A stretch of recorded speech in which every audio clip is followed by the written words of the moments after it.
Well, this project is really coming together. I've got the shelf up here glued together. I've carefully placed it an equal distance on each leg. Now, the diameter of each one of these feet could vary from a 1/16 to an 1/8 of an inch, so I can't really square it up there, but I've got it an equal amount. And what I did then was took my square and carefully made a pencil line down each corner so I know where to place this cut. I'm going to recess this corner into each leg. I've got all the legs clamped on here. They're not glued yet because I can't get this shelf in there if I glue up all the legs. So I'm going to take one leg off at a time and cut that opening and then put it back on. And I think I can glue on 3 legs and leave one off and still be able to get it in there. But I'm not gluing anything until I know that's for fact. So that's the next step, is to cut out the little mortises for the shelf. Here's the process for these legs. I've got 4 equal pieces of wood here. I'm on number 4. I've got the 4 corner down here. So I bring up my 2 lines. This is the top. And I score that with this flush trim saw.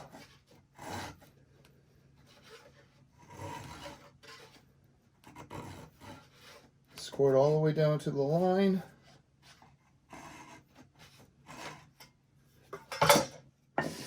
And then I clamp it into my V-block. So once I have it clamped into my V-block, this is a piece of cutoff from this shelf. I put that on the line, and then I draw the saw the same way.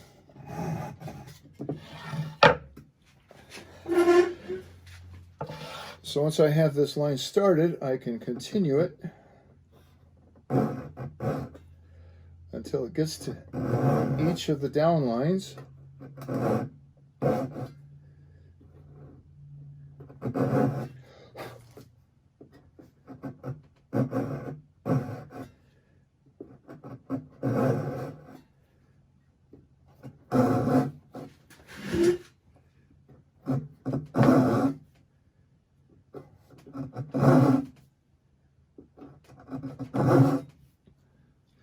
And that's as far as I can saw it.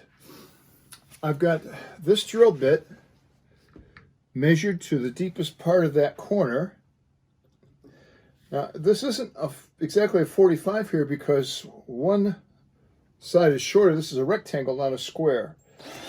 But this gives me a pretty good reference point.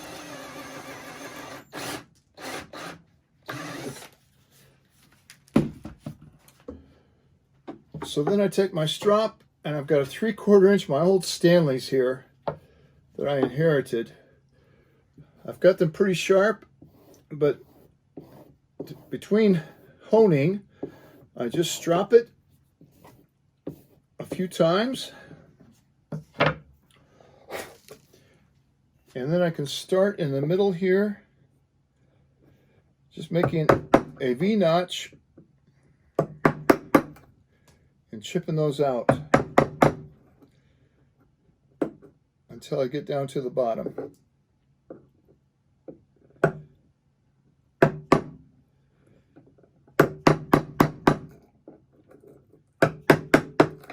Goes pretty fast at first. Just try to sneak up on that down line I made earlier.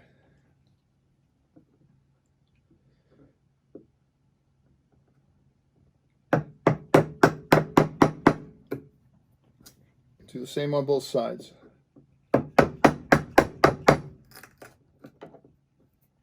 And then I go back to the middle and make it a little deeper. Once I get past the saw lines, I can use my 1/2 inch here and just follow that line down a little bit at a time on each side. So that's what the pocket inside looks like. I can then kind of test fit it in here. Well, I'm ready for my first test fit. These first 3 corners look marvelous.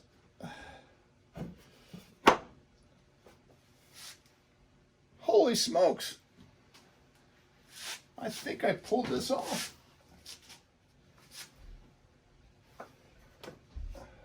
Man, I can't believe I pulled that off on the first try. This thing is ready to glue up. So the end of this table build is within sight. I took the top off here. I want to put Miller dowels in to secure these legs. If I were to drill them from the inside, I would only have 3/4 of an inch of thread, and I don't want screw holes showing from the outside. These really hold well. I've used them a lot. I've made up a little jig here so that I can make each corner look the same, and I just run that in there and mark each spot. The Miller dowel comes with its own step drill bit. Put some glue on the Miller dowel, drive it home, make it flush, and sand it. That's the next operation.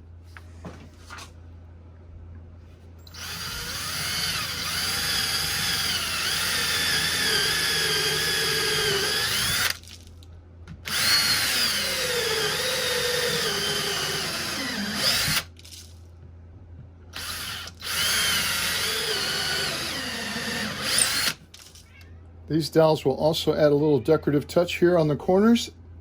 That's why they needed to be evenly spaced.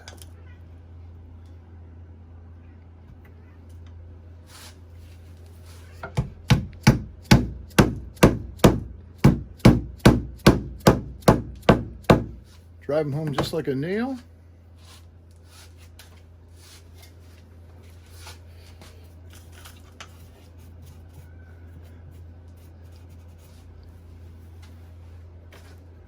And now we're on to the other corners.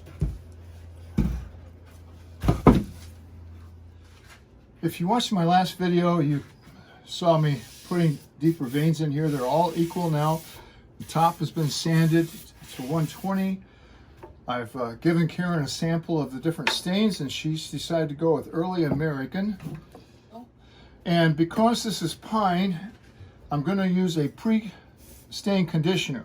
What that does is puts on a coat here that will, especially on the end grain, kind of even out the tones. If you stain pine without this, you might get some blotching. Not very attractive. As long as you put it on there within the stain within 2 hours, you're good. I'm going to do the top here, both the bottom of the top and the top of the top. This is the top of the top.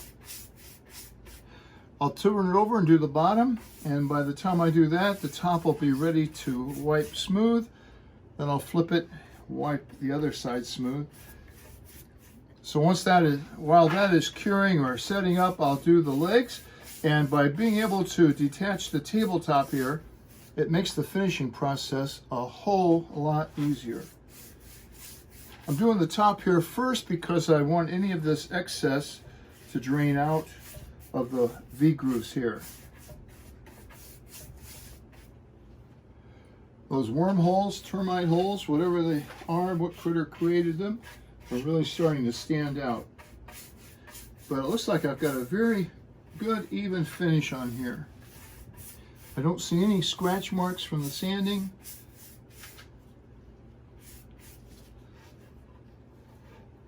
So we're ready to do the bottom. Got the stain on. I put it on with a brush, but I like to wipe it off with an old cotton sock. So I'm going to start here at the top and work my way down. It looks like it's on there pretty even.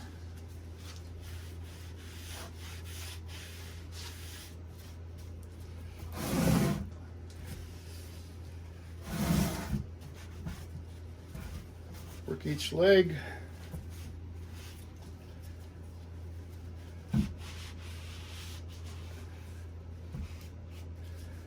Did a good job of making all those different tones one color, I think.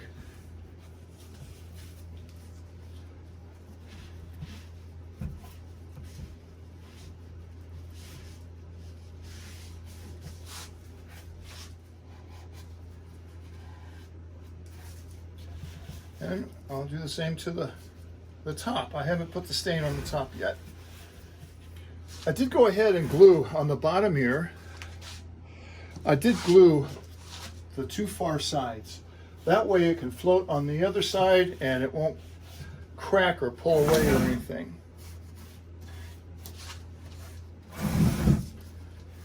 And once I have this wiped down, I'll step back and look at it from every angle I can to make sure I've gotten it all off and even. So the next time you see it, it should be put together. I'm going to put 2 coats of clear poly, water-based poly on it. Maybe 3 on the top, because it'll have glasses and cups and coffee and stuff like that on top of it. So close. Here it is, all finished, sitting on the shop bench. Just in time for another project. Christmas is coming. Busy time of year for me. 3 coats of water-based polyurethane, sanded between each coat with 220. Time to go to put it in its final spot.